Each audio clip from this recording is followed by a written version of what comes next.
दोस्तों, हमारी आज की कहानी एक ऐसी लड़की की जिंदगी पर आधारित है जो हालातों से लड़ते लड़ते इतनी बेबस हो जाती है कि खुदकुशी करने पर मजबूर हो जाती है। हम लोग सब कुछ जानते हुए भी गूंगे बहरे बने रहते हैं और जब सब कुछ लुट जाता है तो पछतावे के अलावा हमारे पास कुछ नहीं बचता। कहानी को पूरा सुनिएगा, बहुत ही जबरदस्त कहानी है। सारिका की शादी आकाश नाम के एक लड़के से हुई। उस वक्त तक तो वो भला चंगा और नॉर्मल इंसान था। ये शादी आकाश की पसंद से हुई थी। सारिका का घर आकाश से थोड़ी ही दूरी पर था। ये दोनों कॉलेज फ्रेंड थे। कुछ दिनों बाद आकाश ने अपनी माँ को सारिका के बारे में बताया। बस फिर क्या था, सारिका को सब जानते थे। ज्यादा छानबीन भी न की, सादगी से शादी हुई। दहेज वगैरह भी ससुराल वालों ने ज्यादा न दिया कि अपने ही पड़ोस की बच्ची है। शादी के कुछ साल बाद आकाश का ट्रांसफर हो गया और उसने ऑफिस से करीब और घर वालों से अलग मकान किराए पर ले लिया। ये मकान मेरे ऑफिस से थोड़ी ही दूर था। पापा ने यहाँ प्लॉट खरीदा हुआ था। जब घर बन गया तो हम नए घर में शिफ्ट हो गए। हमारा ये नया मकान सारिका के मकान के ठीक बराबर में था। मुझको खुशी हुई कि सारिका मेरी दोस्त यहाँ भी हमारी पड़ोसन बन गई थी। मेरी तो कॉलेज के दिनों से ही इसके साथ बहुत बनती थी, फिर मुझको क्यों ना खुशी होती। जैसा कि मैं बता चुकी हूँ, कुछ दिन तक तो इनके घर सुकून रहा, फिर उनके घर से लड़ाई झगड़े की आवाजें आने लगी। उन दिनों सारिका 2 बच्चों की माँ बन चुकी थी। आखिर अच्छी खासी आमदनी के बावजूद भी इनके घर में बेशकूनी क्यों हो गई थी, ये बात मेरी समझ में ना आई। सारिका के माँ बाप उसके घर ना आते थे। ससुराल भी दूर हो गया। पति पत्नी और 2 बच्चे थे। आखिर किस बात पर झगड़ा होता था। मैं चाहती तो थी कि पता करूं, लेकिन फिर खुद से सवाल करती कि किसी दिन मेरी सहेली सारिका खुद ही मुझे बता देगी। आखिरकार सारिका से सब्र ना हुआ और एक दिन उसने मुझे बता ही दिया कि उसके पति को अजीब तरह का शक हो गया है। इसी वजह से हमारा झगड़ा होता है। किस तरह का शक, मैंने सवाल किया। तरह तरह के शक होते हैं, क्या क्या बताऊं। कुछ दिन पहले वो ऑफिस में बैठे थे। उस दिन ऑफिस में काम करते हुए शाम हो गई। ये कमरे से उठकर वॉशरूम गए।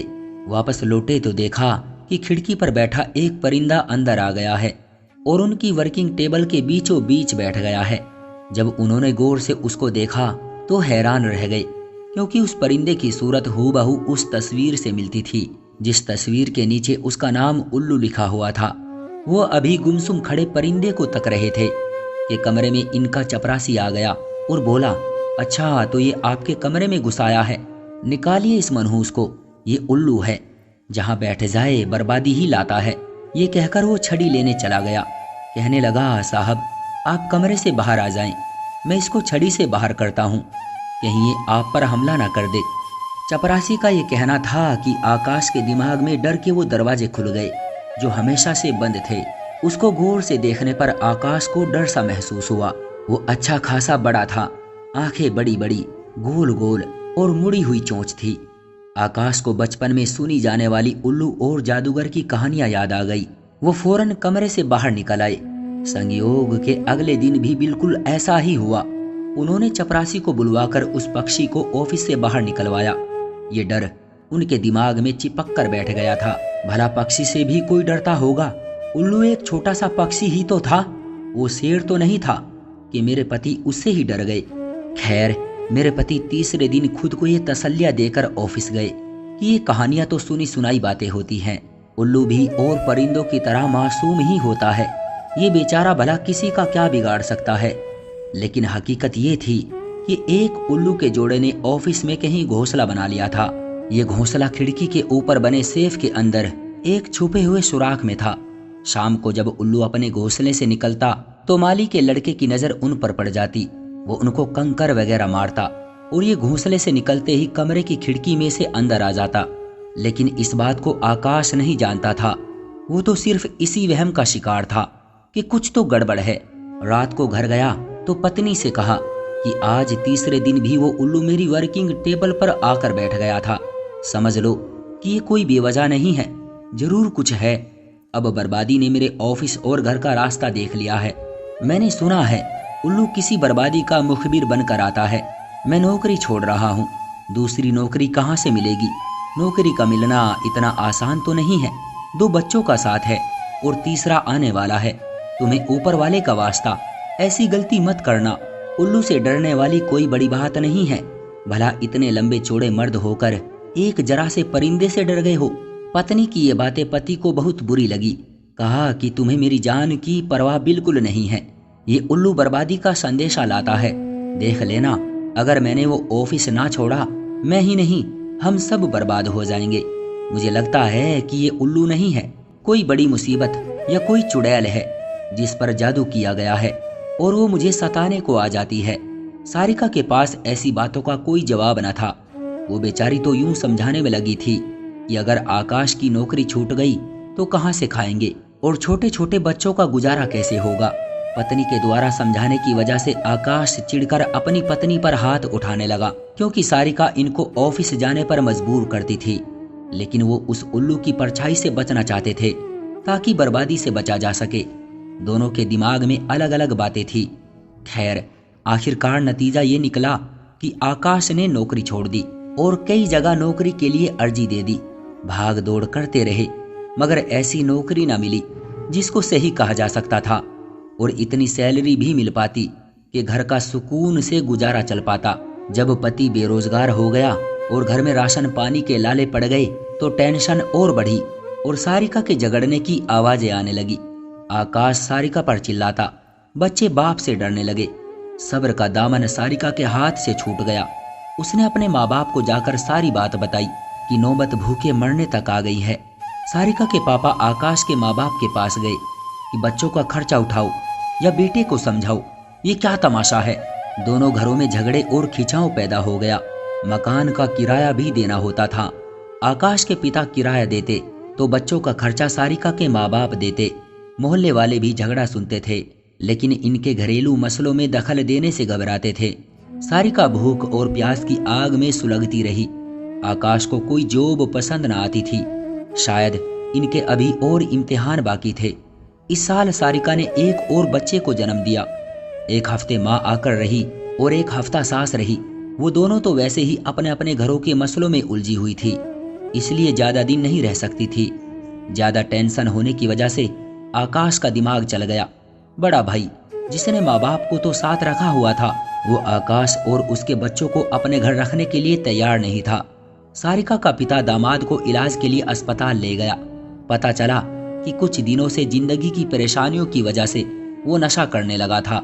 इलाज कराया गया, मर्ज छुप गया, यानी घर आने के बाद कुछ दिन सेहत बेहतर रही, लेकिन मर्ज दोबारा फिर से उभर गया।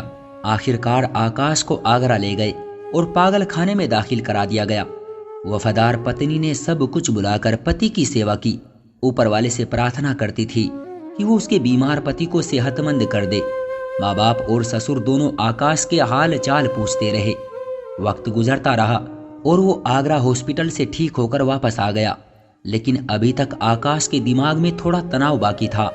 एक दिन वो अपने कमरे में बैठा था कि उसकी नजर मेज पर रखी एक किताब पर पड़ी, जिसमें न जाने उसने क्या पढ़ा कि होश खो बैठा। फिर दौड़कर पत्नी के पास आया और कहा, भूकंप आने वाला है, आप सब चारपाई के नीचे घुस जाओ। सब चारपाई के नीचे घुस गए। अब तो ये हालत वहम भूकंप के इंतजार में काफी दिन तक चलती रही। आकाश का वहम बढ़ता गया। अब उसने रात को भी बच्चों और अपनी पत्नी को ऑर्डर देना शुरू कर दिया कि हम सब लोग चारपाई के नीचे सोया करेंगे। सारिका और बच्चों की क्या मजाल थी कि वो मना कर सकती। उसी तरह पूरा 1 महीना सब चारपाई के नीचे सोते रहे। जो भी बच्चा या सारिका पानी पीने या किसी और वजह से चारपाई के नीचे से निकलता तो अचानक उठते ही उनके सरों में चोटें लगती, कमर और टांगे दुख जाती। अब वो इस पागल के साथ ज्यादा दिनों तक नहीं रह सकते थे। कुछ दिनों के बाद एक नए वहम ने आकाश के दिल में करवट ली। अखबार में एक खबर मिलावट के नाम से पढ़ी और वो जाकर बाजार से 5 किलो चने ले आया और पत्नी को हुक्म दिया कि बाजार की हर चीज में मिलावट की वजह से अब हम सिर्फ चने खाया करेंगे। अगर मिलावट वाला खाना खाया तो हम सब मर जाएंगे। 2 महीने तक लगातार चने खाते खाते बच्चे भी तंग आ गए। एक दिन सारिका ने पति की गैर मौजूदगी में बच्चों को होटल से दाल रोटी लाने को भेज दिया। वहां उसको आकाश ने देख लिया, मारपीट करके पैसे छीन लिए। अब वो रोजाना जब भी दोस्त की दुकान पर जाता जहां उसके बचपन के दोस्त ने उस पर तरस खाकर अपनी दुकान पर नौकरी दी थी। घर के बाहर ताला लगा जाता कि कहीं उसकी पत्नी बाजार से खाना ना मंगवा ले। सारिका के सब्र की हद हो चुकी थी। वो दिन में रोज एक बार मुझको अपने दुखड़े सुनाती, दीवार के साथ चारपाई लगाकर उस पर खड़ी हो जाती और मुझसे बातें करती। क्योंकि घर के बाहर तो ताला लगा हुआ था, वो मुझसे रिक्वेस्ट करती कि प्लीज तुम ही किसी तरह मुझको इस कैद से बाहर निकलवा दो। अगर तुमने मेरे घर से बाहर निकलने का कोई रास्ता ना निकाला तो मैं खुदकुशी कर लूंगी और बच्चों को भी इस दुनिया से दूसरी दुनिया अपने साथ ले जाऊंगी। डर और खौफ की वजह से मैंने उसकी बात न मानी और ना चाबी बनाने वाले को लेकर आई कि वो दूसरी चाबी बना देता। जिस दिन उसने आखिरी बार मुझसे बहुत मिन्नतें की थी, उस रात तो मैं पूरी रात न सो सकी थी। मेरी पूरी रात सारिका के बारे में सोचने में ही गुजर गई। सुबह तक मैंने फैसला कर लिया कि मैं उसके बच्चों को जरूर आजाद कराऊंगी, मगर ईश्वर को शायद ये मंजूर न था। उसी रात आकाश अपने पिता के घर चला गया। ये तो ऊपर वाला ही जानता है कि किस वक्त आधी रात को सारिका ने जहर खाया और बच्चों को सोता छोड़कर वो दूसरी दुनिया में चली गई। सुबह हुई तो उसका ससुर अपने बेटे के साथ घर आया कि वो बहू और अपने पोतों को अपने घर ले जाए। उसको अंदाजा हो चुका था कि अब उसके बेटे के साथ बहू और बच्चों को ज्यादा नहीं रखना चाहिए, वरना किसी दिन कोई बड़ा नुकसान हो सकता है। क्योंकि रात भर बाप ने आकाश से बातें की थी, जिससे उनको ये अंदाजा हो गया था कि आकाश का वहम खतरनाक हदों को छू रहा है। अफसोस कि सारिका के ससुर को ख्याल तो आया, मगर उस वक्त तक बहुत देर हो चुकी थी। वाकई ऐसे वहमी दिमागी मरीज के साथ उसकी पत्नी और बच्चों को अकेले नहीं रहना चाहिए, मगर हमारे समाज के आसपास के लोग खुली आंखों से सब कुछ देखते हुए भी इस बात को अहमियत नहीं देते। दरवाजे का ताला खोला गया। बच्चे परेशान बैठे थे कि उनकी माँ उठ नहीं रही थी और छोटे बच्चे को तो रो रो कर हिचकी लग रही थी। उन्होंने सारिका को पुकारा, हिलाया जुलाया तो पता चला वो तो इस दुनिया को छोड़कर जा चुकी है। घर में ही नहीं, मोहल्ले भर में कोहराम मच गया। उसके घर वाले गम से निढाल थे, मगर मेरे दिल पर भी जैसे कोई बहुत बड़ा भारी पत्थर आ पड़ा था। अफसोस कि ये बोझ मुझसे बर्दाश्त नहीं हो रहा था। उसके घर के बराबर में होते हुए, सब कुछ जानते हुए भी मैं उसके लिए कुछ न कर सकी थी। काश उस दिन मैं चाबी बनाने वाले को ले ही आती और उसके घर का दरवाजा खोलकर उसे आजाद करा देती, तो शायद वो खुदकुशी न करती, शायद उसकी जिंदगी बच जाती। मुझे लगा कि मैं भी उसके मरने के जुर्म में बराबर की हिस्सेदार हूँ। वाकई हम साथ रहते हुए भी कभी कभी किस कदर बेबस हो जाते हैं कि मरने वाला मरने से पहले फरियाद करता रह जाता है कि कुछ करो और इन दर्दनाक दिनों से हमें बाहर निकालो, मुझे बचा लो, मगर हम अंधे बहरे और गूंगे ही बने रह जाते हैं। दोस्तों, आपका क्या कहना है सारिका की इस दर्द भरी जिंदगी के बारे में? कमेंट करके हमें जरूर बताएं।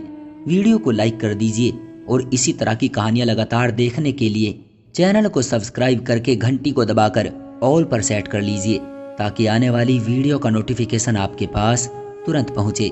मैं मिलता हूं आपसे अगली वीडियो में, तब तक के लिए धन्यवाद।